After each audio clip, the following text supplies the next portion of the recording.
Today we're going to be talking about top 5 things I would keep an eye on at this point in time for potential increases or actually just fun. I know, fun in Yu-Gi-Oh! Let's dig on into this, shall we?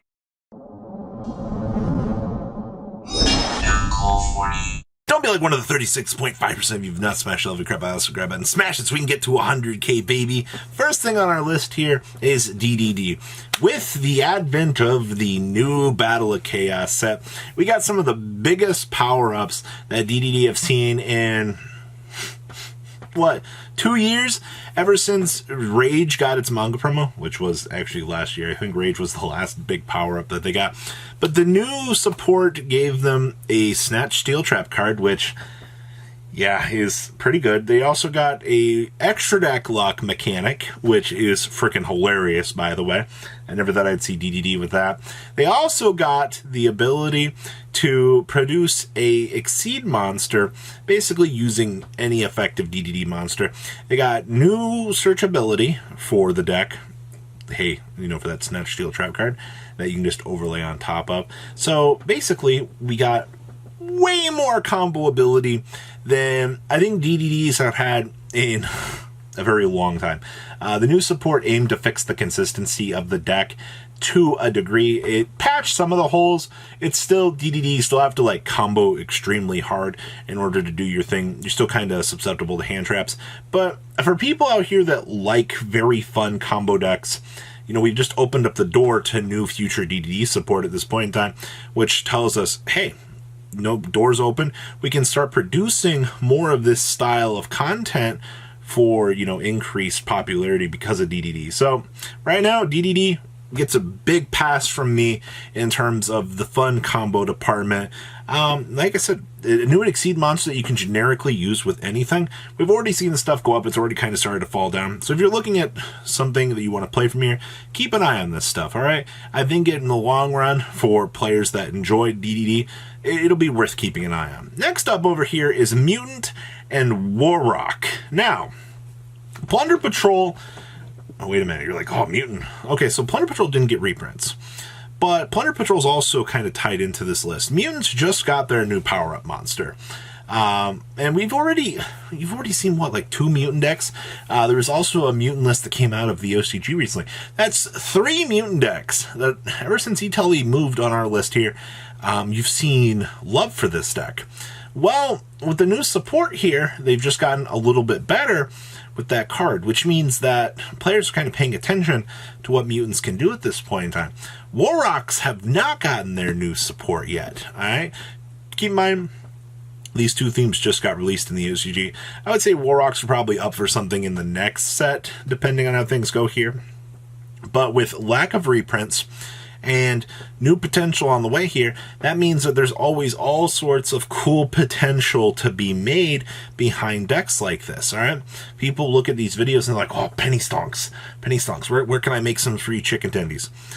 Honestly, when you have things like Mutants, War Rocks, and even Plunder Patrol locked behind one set of cards, not reprints, and if they get any sort of good card that generically pushes them over the edge, you know, when you're already borderlining tier 2, sorry, War Rocks, you're a little bit lower than that, but any sort of support card that can be produced to push these engines just a little bit up further here, you will always constantly be in that danger zone of, oh, this could go crazier. In terms of fun, oh, absolutely, these decks are freaking fantastic fun, except for Plunder Patrol, it's a little bit more competitive than the rest here, but right now where we are, potential support coming on the way here, which means keep an eye on price tags for this point in time, because considering the stuff's not too expensive. Next up over here is Nordic. Now, Nordic is one of these decks that I have been getting constantly bought out of.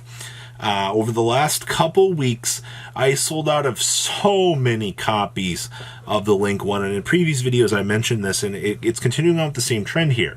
People look at Link 1s and they crap their pants, because inherently Link ones are very strong. All right, when you can turn any monster into, the linchpin factor of your deck in order to start your combo, players are like, oh my god, like that's so good. Now with the latest support for the, Nordics here, a lot of people kind of looked at this stuff and had kind of the same mention of things and were like, well, this is cheap.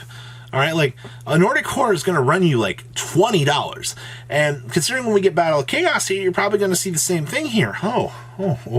Like stuff could be commons, supers, not real high rarity, in my opinion here, which means that people are going to do the same thing here. If I'm already spending $20 for a fun deck here that, I could have some fun with, you guys have to understand, like, will Nordics be super competitive? Probably not. Will it be something that $20 you can pick up one weekend, you're bored of the meta and you want to go play Nordics? Yeah, that's what's going to happen. That's what the intermediate casual player base wants to hear. They want to hear $20. I can pick up Nordics and have a fun time because, yeah, you can. Actually, Link 1 capabilities check. Consistency to produce whatever the heck you want for the engine. Odin, Loki, Thor, check. All right, Nordics pretty good in terms of fitting that very cheap bill here. So it's something I'd keep an eye on for the long term, because just seeing how many copies are flipping over on the market right now still indicates the same thing to me. People want it. Next up over here is agents. Now, I know that it is not looking good for the agent structure deck. I made the video already talking about we're probably not getting it. It's probably going to be in Ghosts from the Trash too. Now, at that point in time, you're like, well, Robbie, why are you telling me to pick up agents? Original copies, ladies and gentlemen. When you look at Earth, you look at Master Hyperion, you look at, like, if you want to play Shine Balls. Shine Balls kind of suck. You didn't hear that from me. Like, that sort of package isn't really deemed really worth it at this point in time. So now you got to ask yourself, all right, so original versions of cards typically end up going up in value, especially when you're locked behind a structure deck. You guys ever notice the first edition stuff seems to be the best of the best in terms of, I really wonder why that is. Truthfully, I just wanted to include this pointer here and say, original structure deck stuff, very important to keep an eye on. Will the deck be tier 1? No. Will it be an absolutely fun deck? Yes. A little bit better than Nordics, actually. I do think that agents have that tier 2 potential. Don't get me wrong here. All right, like, decent tier 2, maybe low mid tier 2, but it can break boards. It can annoy the crap out of the opponent. Like, this deck can grind. All right, I've watched some of the coolest board breaking potential be had with this deck, and a lot of players just sit here and stare at this and go, this is insanity. Yeah, it ends up being really damn good at the end of the day. So just kind of something to keep an eye on. If you start seeing Hyperions and Earths start moving up in value for, first edition copies of the original prints, well, you'll probably know why. I know some of it already did move up, but for the most part here, it looks like cheap affordability. The last thing I want to include here is Cyber Darks. Now, with the current structure deck in print right now, everybody always looks at these and goes, is it worth it? You have to ask yourself this question. For $30, can I get something that I can play? Something that I can have a fun time with? Well, $30 right now, if you can get to Walmart and get your structure decks, get you 3 freaking imperms and get you an entire Cyber Dark core engine that you can build. Say later on you can add stuff like Nadirs, you can add stuff like Fleur de Lis, all the Dogmatica stuff, all cheaper down the line. All right, but for $30 right now, you have one of the best entry points to tier 2 we've had in a very long time. Robbie, I don't understand how Cyber Darks play. It's Prank Kids all over again, ladies and gentlemen. You're going to have to say, you're going to have to learn these combos. You're going to have to learn what you have to do in order to step through some of the more insane plays here. And I'm going to just leave it at that, all right?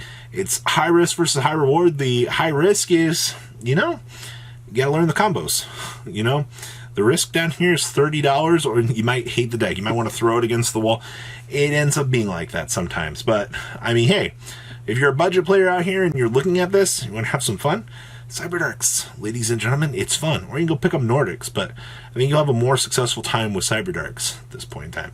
So guys, what do you think about top cards to keep an eye on? Please, leave a comment about too much things special over the subscribe button so you guys don't miss on more awesome content.